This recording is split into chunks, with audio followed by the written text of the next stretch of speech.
কক্সবাজারের দুটি সংসদীয় আসনে মনোনয়নপত্র যাচাই বাছাই শেষে 4 জন প্রার্থীর মনোনয়ন বাতিল করা হয়েছে। বৈধতা পেয়েছেন 8 জন। শুক্রবার বিকেলে জেলা প্রশাসক ও জেলা রিটার্নিং কর্মকর্তা মোহাম্মদ আব্দুল মান্নান এ ঘোষণা দেন।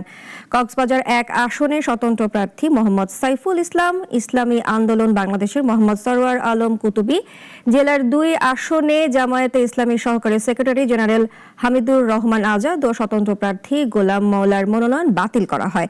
বাতিল হওয়া প্রার্থীরা নির্ধারিত সময়ের মধ্যে আপিল করতে পারবেন বলে জানান তিনি। তার মধ্যে কক্সবাজার 1 আসনে 5টির মধ্যে 3টিকে বৈধ হিসেবে বিবেচিত হয়েছে এবং 2টি অবৈধ বা সঠিক কাগজপত্র সঠিক না থাকায় বাতিল ঘোষিত হয়েছে।